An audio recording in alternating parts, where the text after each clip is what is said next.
You know, it's been a long time since I've posted the last video on my channel, and today we are here to talk about my country, which is the glorious India. I'm sure many of you people who are watching this, in fact, no one is watching this, just look at the size of my channel. But if there is anyone in any foreign country abroad, let's say US or UK, who is planning on visiting India for a vacation, I'm gonna tell you why this is a fucking horrible idea. So just bear with me on this one, okay? In this video, I'll be mostly talking about the cons, that why you shouldn't come to India, and why India as a country is just not the right place for anyone to be there. Even I'm an Indian and I feel equally grateful and embarrassed. Grateful because it has made me the man I am today, right? And embarrassed because there are a lot of fundamental problems with this country, which I'm going to talk about. So as you can see, this is a raw script which I prepared. These are just the headers, and I'll be talking about each and every one of them, but of course not in one video. Else it will go too long, and you guys will just hit the dislike button and get out of here. So I'm going to talk about first. I'm going to talk about engineering. Yeah, you've definitely probably heard it before. Engineering in India is the worst thing that can ever happen to you. Trust me, when stand-up comedians say that, I mean, in India is the only country in which people first do engineering and then they decide what they want to become in life. Right? Engineering is a great field of study, man. It's fundamentally letting you know how the world works, right? It's a great field of study, but the education system over here is so fucked up that you will just wish to quit in the first year only. Engineering is 4 years, and I'm going to tell you why.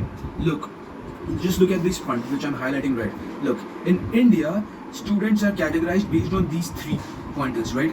If a student takes up science in high school is class 11 or grade 11, whatever you call it in your US terms, right? Science, if a student takes science, then he's considered super intelligent. Like, he can do astrophysics calculations in his head, right? Parents and the society thinks that he's super duper intelligent. If he takes up commerce, then average, okay, not so good, not so bad. And the students who take up arts, they are considered as dogs. Trust me, they are literally considered as dogs. The parents and the society treat them as literal dogs, right? No one wants to talk to them, no one wants to go near them, people judge them. Just look at Japan, man, just look at China, just look at UK, or you just pick up any other country in the world. You won't find this phenomenon anywhere else other than India. It's so irritating, and that's why professions are equally respected everywhere in other countries. Like, despite you being let's say a veteran, what do you call them? So if you take up that as a field of study in a foreign country, people won't look down on you. But if you want to become an animal's doctor in India, people will treat you like trash, man. They'll just treat you like a piece of garbage. But this doesn't happen anywhere. In India, people, students, parents only know 2 professions: engineering and medical. You know, science, I'm doing science. Can you imagine the number of people who give medical entrance each year? It's fucking 24 lakhs. 24 lakhs Indian students give the medical entrance exam each year. Now, you can imagine 24 lakh students becoming doctors in the future. Of course, not all of them will be good, right? You are on top 1%, which will be, who will really, bring prosperity to the field of medicine, and all the remaining students will be complete trash. The same problems happens with engineering. I'm an engineering student and I can guide you better over here. Every year around 15 lakh students give the joint entrance examinations for engineering, right? And I'm going to tell you, only the top 1 to 2 lakh people make any reasonable difference in the entire IT industry in India. That's true. The remaining people are so bullshit, and I've seen students in my college, I just feel like fucking shooting them in the head. They really don't know anything, they don't study anything for 4 years, and at the end of 4 years they cry that we are not getting a job. Like, how motherfucker, how do you think you're gonna get a job? You just can't call an API from Axios library in React and you can't even display the data on the screen. How the fuck do you expect any company to give you a damn job when you can't do that? And students cry that India is a fuck country where you don't get a job, engineering is bullshit. Engineering is not bullshit, motherfucker, you are bullshit, right? You are trapped. So this is the problem with the students over here. They have no brains, and yet they want to fall in this category. I mean, who doesn't want to fall in the intelligent category, right? So they take up science and they think they're intelligent when actually they are fucking pieces of trash. And so this causes the first problem. Okay, so let's talk about the second problem, which is AI and threat. So, whenever an industrial revolution or a change in big scale, in breakthrough in technology comes in the world, the most scared people are Indians, because they don't have a passion for technology, man. I mean, they're so fucking cowards. They don't know how to embrace technology in their daily lives. They are so scared about. I'm a computer science student, and AI has helped me learn so much in my career.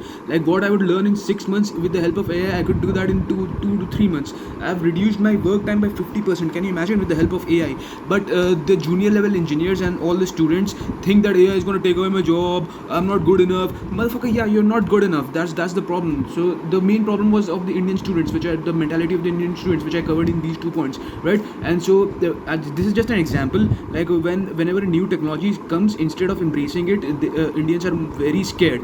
So now let's talk about this point, how I changed myself. I live in India. Like, there are fucking billion people in every direction you look. We are the most populated country in the world, a fact which I'm not proud about at all, but that's how it is. That's that.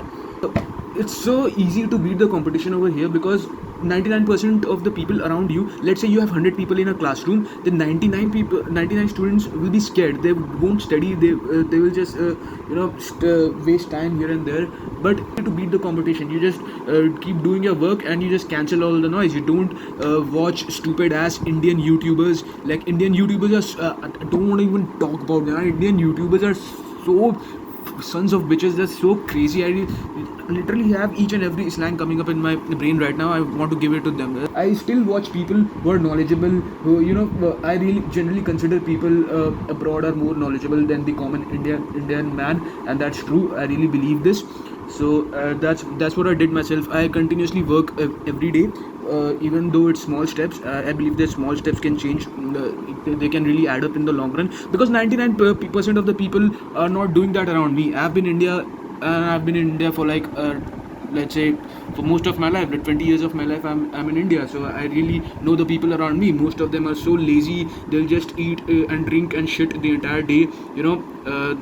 I'm going to talk about the food later, the why Indian food sucks. I'm going to talk about that later, but for now, that's how I changed myself. I really cut out all the noise, all the negativity, because as I said, people are scared, people are negative, they don't want to embrace any new thing. So this is a really difficult thing to do, because living in the most populated country in the world, you're surrounded by negativity left and right. So but I'm glad that I overcame that a lot. So I'm just going to move this around so that I can space myself from this negativity portion, and this is me right now, right? Okay. And now, how I look up to my uncle. Okay, this is a really personal story, so you can skip it if you're not interested in knowing about me, and you're just here for the facts. So you can skip this part. So I'm going to tell about how I look about my uncle, how I look up to my uncle. So my uncle is an engineer, right? He graduated in, let's say, I don't remember exactly, 1996, I guess, and he graduated from a, let's say, average college in Bangalore. Bangalore is a city in India, and he is working in Netherlands now, right? He has been living in foreign for the last let's say 22 years of his life, and he visits my home once every 2 years. Whenever he comes home, and whenever we put on the news, let's say we are watching TV and someone puts on the news, I can see the literal hate and disgust on his face for the news channels of this country. I can really say that he hates this country, and that's so true. I'm really good at reading people. I can read his face and see that he hates this country, and but he's really scared to say it, because if you say something anti-nationalist, quote unquote anti-nationalist, the people will just slay you, man. They'll just kill you. That's why he keeps his mouth shut. But internally he feels hate for this country, and so do I, man. So do I. I don't like my country at all. The news, the politician. I mean, India is so divided on the basis of caste, gender, and religion. You can manipulate people so easily elsewhere in India. So yeah. So you can. This is my uncle. You can. I just put out a LinkedIn page. Look, this is my uncle.